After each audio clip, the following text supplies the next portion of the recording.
Gaduh seputar program makan siang gratis dengan anggaran jumbo akhir-akhir ini mengingatkan tentang ada gium klasik, yaitu adalah tidak ada makan siang gratis di dunia ini. Ada harga dan juga resiko yang harus ditanggung rakyat di kemudian hari demi realisasi janji politisi yang populis. Dan sejumlah pihak juga mengkhawatirkan program andalan Prabowo Subianto dan Gibran Rakabuming Raka ini akan menambah beban utang pemerintah. Nah, untuk membahasnya sudah bersama kami melalui sambungan virtual Muhammad Faisal, Direktur Eksekutif KOR Indonesia. Selamat pagi Mas Faisal, bagaimana kabar Anda? Selamat pagi, alhamdulillah main baik, Mbak. Iya, Mas Faisal, kita langsung saja ke tema makan siang gratis ya. Nah, kalau misalnya kita dengar makan siang gratis, apa yang muncul di pikiran Anda? Ya, makan siang gratis kalau ditujukan terutama untuk kelompok tertentu ya, tidak usah seluruh penduduk Indonesia dalam secara serentak, ini tentu akan memakan biaya yang sangat besar ya. Jadi kalau yang kemarin hitungannya sampai 400 triliun, yaitu memang jadinya kalau dibandingkan ya dengan belanja APBN sangat signifikan ya. Jadi kalau banyak kalangan kemudian khawatir terhadap beban APBN, termasuk juga ada sorotan dari Bank Dunia, dari pihak eksternal ya, ini cukup beralasan menurut saya. Baik, Mas Faisal, apakah karena tidak ada kenaikan pada instrumen pendapatan negara membuat utang pemerintah akan berpotensi ya bertambah untuk eksekusi makan siang gratis ini? Karena tadi Anda juga sudah sebutkan berpotensi nih anggarannya mencapai 400 triliun rupiah. Nah, sebetulnya kalau penerimaan itu ya sejalan dengan pertumbuhan ekonomi, sepanjang pertumbuhan ekonominya positif, penerimaan itu juga cenderung meningkat sebetulnya ya dari tahun ke tahun. Nah, cuma masalahnya seberapa meningkatnya nih penerimaan, bisa lebih tinggi atau lebih rendah, ini ada banyak faktornya. Di 2025 masalahnya adalah kita melihat dari kondisi nasional dan juga global ini tidak jauh lebih baik dibandingkan dengan kondisi beberapa tahun terakhir, terutama di 2023 dan 2024. Ada potensi pelemahan ekonomi global di 2024 berlanjut di 2025. Nah, termasuk mitra dagang kita yang paling besar China. Nah, ini ada dampaknya ke dalam negeri. Nah, sehingga pertumbuhan ekonomi kita menurut saya tidak akan jauh-jauh dari 5%. Tambahan penerimaan artinya itu juga dengan pertumbuhan yang sama seperti tahun-tahun sebelumnya.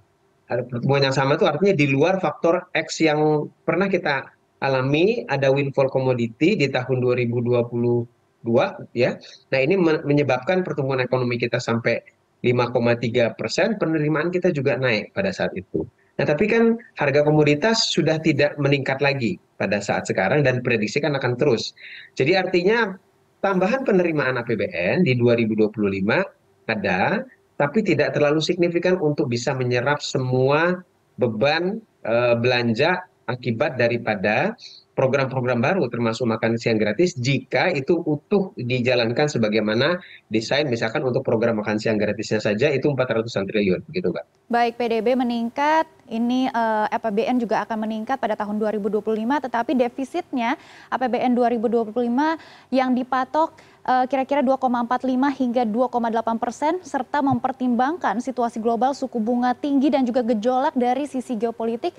Tentunya ini menjadi kehati-hatian pemerintah dalam menyusun anggaran untuk Tentu saja. program Ya. bombastis makan siang gratis Prabowo Gibran. Bagaimana Anda melihat situasi global Ya. dan juga tantangan ekonomi ke depannya? Ya, tadi situasi global sudah saya jelaskan. Sebetulnya opsinya itu begini. Jadi kalau seandainya ada tambahan kebutuhan tambahan misalkan 400 triliun untuk makan siang gratis, opsi pertama adalah kita harus menambah penerimaan. Ya, tapi kalau mau menambah penerimaan dengan kurang lebih jumlahnya seperti kebutuhan belanja tambahannya itu, ini cukup signifikan sehingga harus ada extra effort ya. Nah, kalau dari prediksi, dan ini berkorelasi dengan proyeksi pertumbuhan ekonomi, berkorelasi dengan asumsi makro dari APBN itu seberapa besar asumsi makro, terutama pertumbuhan ekonomi. Karena target penerimaan di APBN itu di patokannya adalah dari asumsi makro pertumbuhan ekonomi. Memang kalau dari target Bappenas, di 2025 itu pertumbuhan ekonomi lebih tinggi jauh dibandingkan dengan secara historis 20 tahun terakhir, yaitu 5,5 sampai 6%. Tapi dengan kondisi global yang seperti saya ceritakan, itu saya tidak mengatakan itu tidak mungkin tercapai, tapi extra effort. Nah, ini extra effortnya apa? Ini yang menjadi pertanyaan.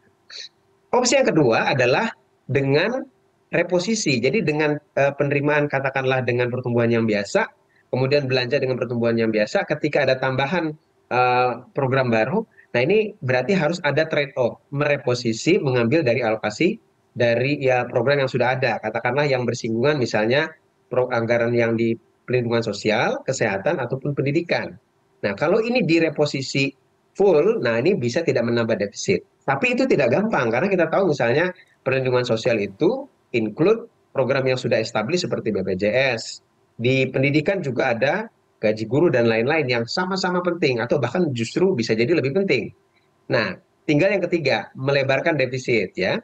Nah, melebarkan defisit ini juga itu yang menjadi sorotan tidak bisa walaupun masih di bawah 3% defisitnya, tapi ada konsekuensi terhadap beban APBN apalagi kita setelah pandemi kemarin kita lebarkan defisitnya di atas 3%, ada pada program PEN 3 tahun sampai 2023 konsekuensinya utang memang meningkat dan sekarang ini setiap tahun kita ada penambahan kewajiban membayar bunga utang yang meningkat dari tahun ke tahun, yang artinya ruang fiskal untuk belanja yang discretionary ya, yang di luar kewajiban tadi bayar utang, belanja pegawai itu makin sempit. Nah, ini yang menjadi concern masalah pengelolaan fiskal ya, ketika defisit itu dilebarkan. Baik Mas Faisal, sebenarnya bagaimana langkah pemerintah memasukkan dan juga membahas program makan siang gratis ini dalam RAPBN 2025 sebagai upaya menyiapkan dasar anggaran pemerintah mendatang seperti kemarin Menteri Kesehatan Budi Gunadi Sadikin juga sudah menyebut ya, Rp15.000 per orang, per murid, per anak untuk makan siang gratis ini tidak cukup begitu.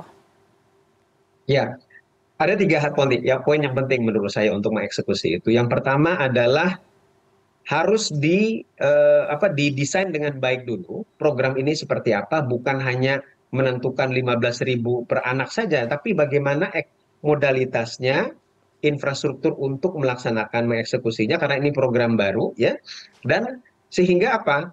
Pertama bisa mencapai tujuan tadi, tujuan makan siang gratis yang kaitannya dengan pengentasan stunting, kemudian pengentasan kemiskinan. Nah, pencapaian tujuan. Yang kedua, tapi efektivitas pencapaian tujuan saja tidak cukup karena ada constraint daripada anggaran, harus juga efisien.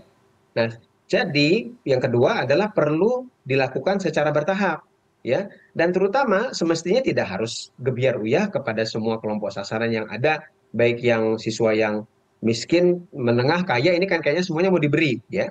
Padahal untuk pengentasan kemiskinan, untuk stunting, ya fokusnya adalah memang yang tidak mampu mestinya. Ya, jadi sebagaimana subsidi, ini kan memang harus disasar pada yang mereka tidak mampu. Jadi kalau yang menengah dan atas tidak usah dikasih gitu. Nah, jadi itu harus ada fokus daripada desain programnya kepada kelompok sasaran yang betul-betul membutuhkan dan juga wilayah-wilayah kantong-kantong kemiskinan. Jadi ini lebih fokus jadinya ya, lebih tepat sasaran. Lalu yang ketiga adalah dengan memperhatikan juga masalah governance ya, menghindari kebocoran-kebocoran, penyalahgunaan karena kalau kita berkaca yang sudah-sudah seringkali program yang menggunakan yang memakan dana yang besar ini rawan penyalahgunaan. Ya, kita banyak lihat kasus-kasus kemarin itu dari dana desa, bansos dan lain-lain. Nah, sehingga ini harus diantisipasi jangan terjadi juga pada program baru ini, begitu, Mbak. Baik Mas Faisal, sepertinya program ini kalau misalnya kita hitung rata semuanya bisa makan siang gratis, kurang optimal begitu ya untuk mengurangi stunting dan tentunya Bukan kurang optimal, Mbak. Jadi justru banyak tidak tepat sasarannya untuk mengurangi stunting itu semestinya tidak sebesar itu, tidak sebanyak, tidak harus semuanya dikasih. Jadi baik. harus ada prioritas pada kelompok tertentu karena dengan begitu juga beban anggarannya jadi lebih kecil gitu. Baik, kalau misalnya kita tadi Anda juga sudah menyebut harus ada penghitungan terkait dengan prioritas penerima. Nah, kalau misalnya di tahap awal, Mas Faisal, kira-kira ini anggarannya bisa menyentuh berapa triliun rupiah? Ya semestinya untuk tahap awal ya, dan ini juga tidak harus buru-buru di 2025 ya. Semestinya kalau mempertimbangkan desain tadi itu harus dimatang dulu. Jadi kalau saya lebih setuju ini setelah 2025 sebetulnya. Tapi oke lah di tahap awal kita mestinya melihat pada daerah-daerah yang menjadi fokus kantong-kantong kemiskinan misalnya. Ya di samping tadi setelah lihat kantong kemiskinannya juga mentargetkan yang betul-betul dicacah yang misalkan yang punya KIP, KIS berarti kan memang sudah ada sudah mereka dikategorikan sebagai yang penerima bansos misalnya ya selama ini keluarganya ya. Nah itu yang menjadi kelompok sasarannya hanya daerah-daerah tertentu saja semestinya tidak sampai 100 triliun sudah bisa gitu ya di tahap awal. Baik, semoga data-datanya ini semuanya tepat sasaran. Dan terakhir, Mas Faisal, perlukah pemerintah Jokowi Maruf dengan pemerintah yang akan datang berkomunikasi untuk bisa mewadahi di dalam rancangan program makan siang gratis ini? Perlu, tetapi setelah semua tahapan hukum itu dilewati, dalam artian perhitungan real count KPU sudah selesai, ya, lalu kemudian masalah dispute terkait dengan hasilnya, hak angket dan lain-lain itu sudah selesai clear, ya, lalu kemudian ada tim transisi, ya, yang kemudian memfasilitasi antara pemerintahan yang sekarang dengan pemerintahan yang akan datang. Baik, semoga makan siang gratis ini tepat sasaran dan berkontribusi untuk Indonesia Maju. Terima kasih Mas Faisal sudah bergabung bersama kami di CNN Sama-sama, Indonesia Mbak. Bisnis dan Referensi.